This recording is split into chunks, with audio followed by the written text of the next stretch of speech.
नमस्कार दोस्तों, आज की तारीख है 14 मार्च 2026, दिन शनिवार और आज की हिंदी तिथि है चैत्र माह के कृष्ण पक्ष एकादशी। तो दोस्तों, सबसे पहले तो आज के दिन का इतिहास जान लेते हैं। आज 14 मार्च को दुनिया भर में इंटरनेशनल मैथमेटिक्स डे यानी अंतर्राष्ट्रीय गणित दिवस मनाया जाता है। इस दिन का उद्देश्य लोगों के बीच गणित के महत्व को बढ़ावा देना है। यह दिन हमें बताता है कि मैथमेटिक्स केवल पढ़ाई का विषय नहीं, बल्कि रोजमर्रा की जिंदगी, विज्ञान और टेक्नोलॉजी के विकास में भी महत्वपूर्ण भूमिका निभाता है। इस दिन को अक्सर पाई डे के रूप में भी मनाया जाता है। और साल 1879 में आज ही के दिन महान वैज्ञानिक एल्बर्ट आइंस्टाइन का जन्म हुआ था। उन्होंने थ्योरी ऑफ रिलेटिविटी जैसे सिद्धांत दिए, जिसने मॉडर्न फिजिक्स की दिशा ही बदल दी। वे इतिहास के सबसे महान वैज्ञानिकों में गिने जाते हैं। वहीं साल 2018 में आज ही के दिन प्रसिद्ध वैज्ञानिक स्टीफन हॉकिंग का निधन हुआ था। उन्होंने ब्लैक होल्स और ब्रह्मांड से जुड़े कई महत्वपूर्ण सिद्धांत दिए। उनकी किताब a brief history of time पूरी दुनिया में बेहद प्रसिद्ध है। और आज बॉलीवुड के प्रसिद्ध अभिनेता आमिर खान का जन्मदिन भी है। उनका जन्म 14 मार्च 1965 को हुआ था। वे भारतीय सिनेमा के सबसे सफल और प्रभावशाली अभिनेताओं में गिने जाते हैं। तो दोस्तों, ये था आज के दिन का इतिहास। तो चलिए अब जानते हैं आज की देश दुनिया भर की सबसे बड़ी खबरें। प्रधानमंत्री नरेंद्र मोदी ने चिली के नए राष्ट्रपति जोस एंटोनियो कास्ट को पदभार संभालने पर बधाई दी है। सोशल मीडिया पर संदेश जारी करते हुए पीएम मोदी ने कहा कि भारत और चिली के बीच मजबूत और मित्रतापूर्वक संबंधों को और गहरा करने की उम्मीद है। उन्होंने कहा कि दोनों देश ट्रेड, टेक्नोलॉजी और एनर्जी सेक्टर में सहयोग बढ़ाने के लिए साथ मिलकर काम करेंगे।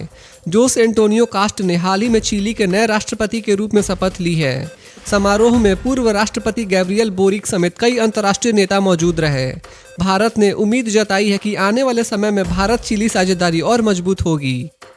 प्रधानमंत्री नरेंद्र मोदी ने ITV नेटवर्क के NXT समिट में अपने संबोधन की झलकियां साझा कीं।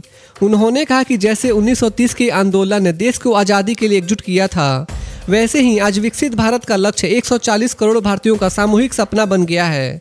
प्रधानमंत्री ने कहा कि जो काम कभी भारत में नेक्स्ट टू इम्पॉसिबल माना जाता था, आज देश उसे साकार कर रहा है। उन्होंने यह भी कहा कि वैश्विक संकट और युद्ध जैसी चुनौतियों के बावजूद भारत मजबूती से आगे बढ़ रहा है। पीएम मोदी ने बताया कि पिछले एक दशक में माओवादी आतंक कमजोर हुआ है और प्रभावित क्षेत्रों में विकास तेज हुआ है। प्रधानमंत्री नरेंद्र मोदी ने असम के कोकराझार में कई विकास परियोजनाओं की वीडियो कॉन्फ्रेंसिंग के जरिए आधारशिला रखी। खराब मौसम के कारण पीएम मोदी कार्यक्रम में व्यक्तिगत रूप से शामिल नहीं हो सके और उन्होंने इसके लिए लोगों से माफ़ी भी मांगी। प्रधानमंत्री ने कहा कि सरकार असम की संस्कृति को सुरक्षित रखते हुए तेज विकास के लिए काम कर रही है। उन्होंने बताया कि इस कार्यक्रम के तहत 4500 करोड़ रुपए से अधिक की विकास परियोजनाएं शुरू की गई हैं, जिनमें सड़क और रेल कनेक्टिविटी मजबूत करने के प्रोजेक्ट शामिल हैं। पीएम मोदी ने कहा कि बोडोलैंड अब शांति और विकास के नए रास्ते पर आगे बढ़ रहा है। प्रधानमंत्री नरेंद्र मोदी ने ईरान के प्रेसिडेंट मसूद पेजेस्कियन से फोन पर बातचीत कर पश्चिम एशिया में बढ़ते तनाव पर चर्चा की। प्रधानमंत्री ने कहा कि क्षेत्र में बढ़ती हिंसा, नागरिकों की मौत और नागरिक ढांचे को नुकसान पर भारत को गहरी चिंता है। उन्होंने इस बात पर जोर दिया कि भारतीय नागरिकों की सुरक्षा और ऊर्जा आपूर्ति का सुरक्षित ट्रांजिट भारत की सबसे बड़ी प्राथमिकता है। प्रधानमंत्री मोदी ने कहा कि भारत शांति और स्थिरता के पक्ष में है और मौजूदा संकट को हल करने के लिए संवाद और कूटनीति का रास्ता अपनाने की ज़रूरत है। केंद्र सरकार ने कहा है कि हिंद महासागर क्षेत्र में हो रहे सभी घटनाक्रमों पर भारत लगातार नजर रख रहा है। लोकसभा में लिखित जवाब देते हुए विदेश मंत्री एस जयशंकर ने कहा कि भारत अपनी सुरक्षा और आर्थिक हितों की रक्षा के लिए जरूरी कदम उठा रहा है। उन्होंने बताया कि भारत के संबंध हिंद महासागर क्षेत्र के देशों के साथ स्वतंत्र और मजबूत आधार पर बने हुए हैं। विदेश मंत्री ने यह भी कहा कि चीन कई वर्षों से इस क्षेत्र के देशों में बंदरगाह और इंफ्रास्ट्रक्चर परियोजनाएं विकसित कर रहा है। उन्होंने कहा कि Bharat neighbourhood first, act east और महासागर विजन के तहत क्षेत्रीय सहयोग को मजबूत कर रहा है। भारत के विदेश मंत्री एस जयशंकर ने ईरान के विदेश मंत्री सैयद अब्बास अराघची से बातचीत की है। सोशल मीडिया पोस्ट में डॉक्टर जयशंकर ने बताया कि दोनों नेताओं के बीच द्विपक्षीय संबंधों और ब्रिक्स से जुड़े मुद्दों पर चर्चा हुई। यह बातचीत ऐसे समय में हुई है जब पश्चिम एशिया में तनाव बढ़ा हुआ है और कई क्षेत्रीय घटनाक्रम सामने आ रहे हैं। भारत और ईरान के बीच बातचीत में कूटनीतिक सहयोग और अंतर्राष्ट्रीय मंचों पर समन्वय पर भी जोर दिया गया। इस संवाद को दोनों देशों के बीच राजनयिक संपर्क बनाए रखने की दिशा में अहम कदम माना जा रहा है।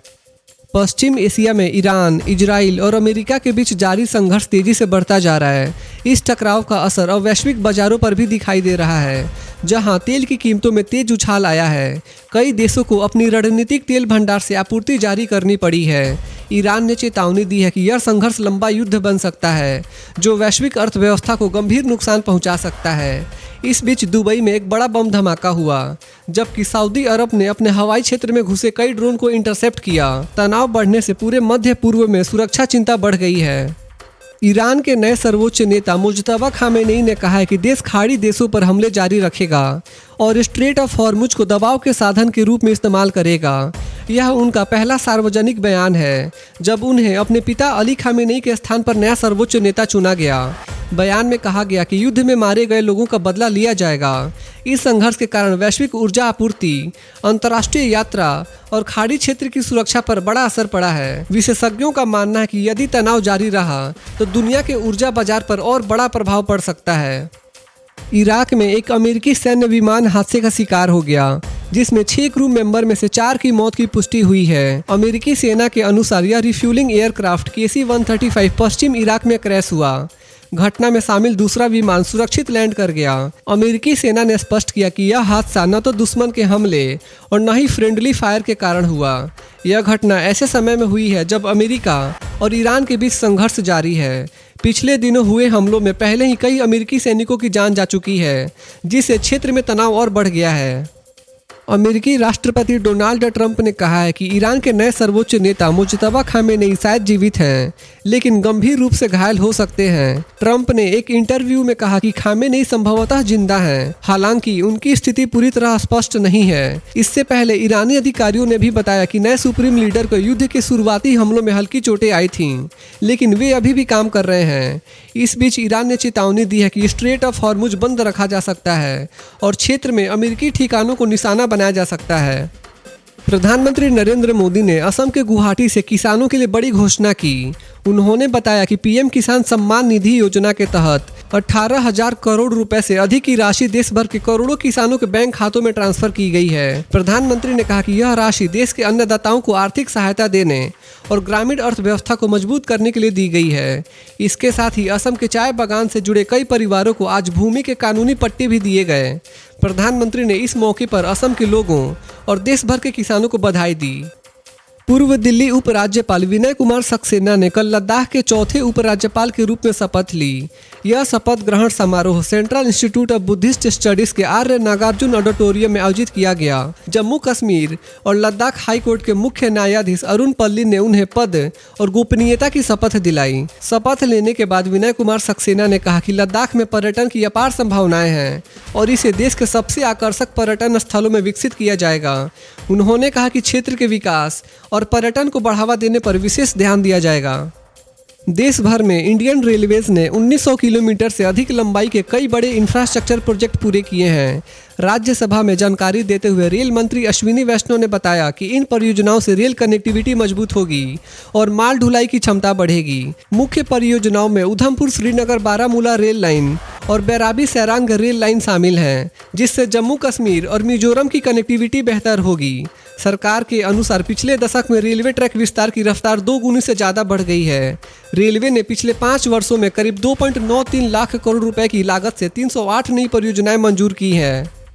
भारत सरकार ने कहा है कि देश में PNG यानी पाइप्ड नेचुरल गैस की आपूर्ति पूरी तरह सुनिश्चित की जा रही है। संयुक्त सचिव ने जानकारी दी कि देश में करीब 1.5 करोड़ PNG उपभोक्ता हैं और सभी को नियमित गैस सप्लाई दी जा रही है। उन्होंने बताया कि ईंधन वितरण को लेकर सभी पेट्रोल पंप डीलरों को सख्त निर्देश दिए गए हैं कि वे तय नियमों का पालन करें। सरकार ने चेतावनी दी है कि यदि कोई भी डीलर नियमों का उल्लंघन करता है तो उसके खिलाफ कड़ी कार्रवाई की जाएगी। सरकार का कहना है कि ऊर्जा आपूर्ति व्यवस्था को स्थिर बनाए रखने के लिए लगातार निगरानी की जा रही है।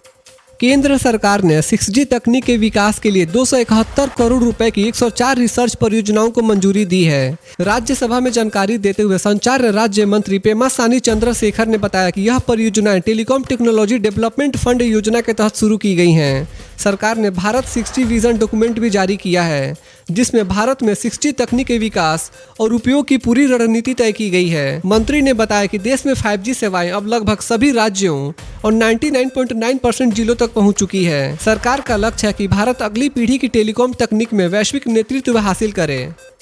आज 24 कैरेट सोने की कीमत लगभग 16,000 से 16,100 रुपये प्रति ग्राम के आसपास चल रही है, यानी करीब 1,60,000 रुपये प्रति 10 ग्राम है। वहीं अगर चांदी की बात करें तो आज चांदी के भाव लगभग 279 रुपये से 290 रुपये प्रति ग्राम है, यानी करीब 2,79,000 से 2,90,000 रुपये प्रति किलो के आसपास ट्रेड कर रहा है। तो दोस्तों आज के लिए बस इतना ही था। देश भर के छोटे बड़े अपडेट्स और हर दिन के लेटेस्ट न्यूज़, करंट अफेयर्स देखने के लिए हमारे यूट्यूब न्यूज़ चैनल इंडियन जनता न्यूज़ को सब्सक्राइब जरूर करें। मिलते हैं अगले वीडियो में, तब तक के लिए बाय बाय, टेक केयर, जय हिंद।